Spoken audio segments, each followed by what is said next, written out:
all, welcome back to Dr. Rajkumar's Learning App. In today's video, we'll be discussing about the proposed amendments to IAS Cadre rules. There has been a lot of controversy going on between the center and the states regarding the new amendments that the Department of Personnel and Training has come up with and has circulated to the states. So what is this controversy and what is happening right now? Let's see in this video. Before that, first let us try to understand what is Indian Administrative Service Cadre rules. Primarily, we have an act called All India Services Act, which governs, the recruitment of all India services. Basically, all your IAS, IPS, IFS, Forest Service, all of these are right under this All India Service Act 1954, right? Now, with this, these services have been created. Now, what do you mean by an All India service? Well, All India service is a unique service where you find that central government recruits and they are sending them to the state government, right? They are under the joint management of the central and state government, where central government recruits and the state government manages the cadre. And you find them mostly in the creamy positions of the government, right? Now, for the IAS, we have Indian Administrative Service Cadre rules which governs the way IAS functions. There are particular provisions like constitution of the cadres, how the cadres are to be created. That is cadres in the sense state-based cadres. A unique thing about All India services is once you are placed in a state, for example, if someone is placed in Karnataka, or let us say Karnataka is the cadre, then they have to serve completely in Karnataka. Their career is based in Karnataka, that is under the state government of Karnataka, until central government calls them back on particular work. That is what we call as deputation. Central deputation comes, then they'll be given an opportunity to go to the center, right? Other features of the rules is it speaks about the strength of the cadres, it speaks about the postings of the cadres, it speaks about temporary appointment of non-cadre officers to cadre-based posts.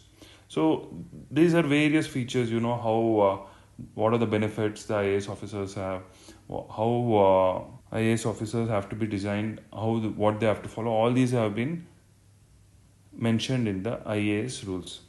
Now, the point of controversy is with the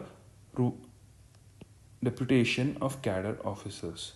This has come into picture. This is where the proposed amendment has come. What is happening and what is actually stated? Well, current rule on deputation. See, generally we have a central deputation reserve, right? We have a central deputation reserve whereby each state has to send some officers to the center, IAS officers in particular, to the center so that the center can function. Most of the center's creamy posts are occupied by these officers. This is covered under Rule 6.1 of the IAS Cadre rules.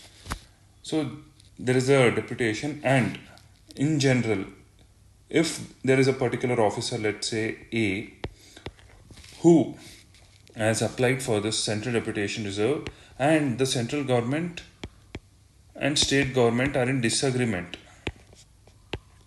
There is a disagreement between central and state. The state doesn't want to send them and the central wants it. Then the central gets its way, right? In general. This is what's been stated in this Rule 6.1 of the IAS Cadre rules, right? Now, how is this process going on currently? Well, in general, what happens is the center asks for an offer list. The state prepares the list, right? Now, when the state is preparing the list, what is happening is, if the state will prepare 1, 2, 3, okay, right? These officers X, Y, Z. Now, if the officer Z is not willing to go to the center, then there is no say of the state government or the center, and automatically, is central deputation gets cancelled. The central deputation is only based on the officer willingness. If the officer is willing, only then he can go to the center, right? This is how the current mechanism is, and the state government has to consistently provide this list, right? So this is how it happens. Now, coming to the need for this proposed amendments, well, we find that as of now, only 458 IAS officers out of a total 5,200 IAS officers are in central deputation. And this is a very limited number.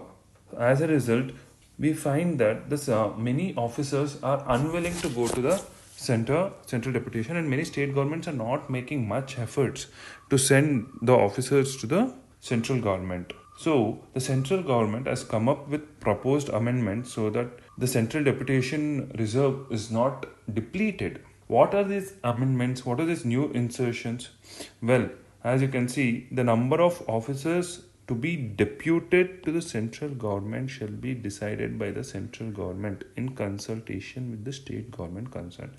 So now what the central government is telling is, they are going to decide the number of officers to be deputed. Previously, the state government makes a list, right? The state government makes a list of the officers and then it forwards to the center.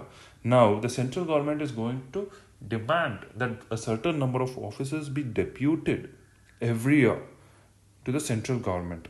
And in case of any disagreement, which was already there, it says that state government shall give effect to the decision of the central government, as we discussed.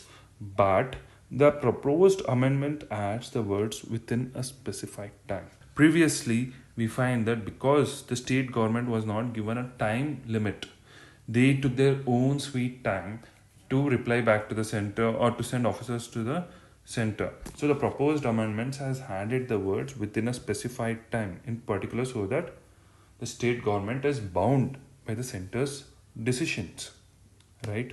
So these have been the new insertions. Why has the central government gone ahead and taken such strong decisions and proposed such strong amendments? Well, the reasons are the decreasing trend of the officers coming to the center at the joint secretary levels. As I just said, you find that there are only 458 officers out of 5,200 officers, and many of the officers are not willing to go and work in the central deputation as they find more fruitful careers in the state government. And we also find that many a times there is political tussles. Officers are caught in between political tussles. A good example is about Archana Ramasamudram.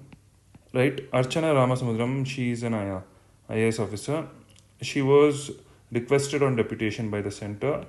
The state government refused, but she defied and she went and joined the center, resulting in state government not giving the relieving letter. There was a political tussle over this. Today, though she serves in Lokpal, she lost in favor of the state cadre. Right. Secondly, states are not meeting their CDR obligations. The states are bound. The states are bound to meet their CDR obligations, but we find that the states, the CDR utilization has gone down from 25% in 2011, right, to 18% right now. So you find this is actually affecting the functioning of the central government. They are not able to get fresh inputs in policy making and policy planning, formulation, implementation. All these are suffering, and this has actually caused a lot of problems in terms of pan-India policies. As a result, that is why the center has come up with these rules, so that they have a sufficient number of IAS officers in the policy planning process, especially at the joint secretary level. What has been the state's reactions to these? Well, firstly, the states say that the proposals are against the spirit of cooperative federalism.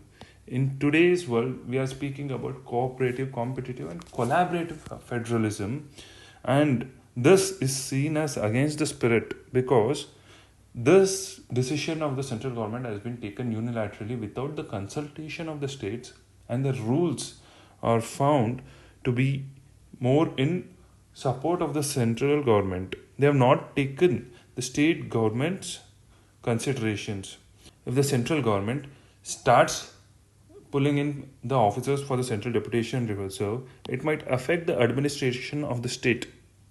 Why? We find that, as per the minister's reply itself, that there is a dearth of IAS officers in the country. There are still a lot of vacancies. There are more than 5,000 vacancies available, needed. There are more than 5,000 vacancies in IAS postings, and UPSC every year has been recruiting only about 180 IAS officers, whereas there is a need of more than 5,000 officers. So we find there is a dearth. Even the state doesn't have their complete share of those IAS officers who are to be, given postings. And this would become impossible to assess and plan the administration of a state if the center starts deciding.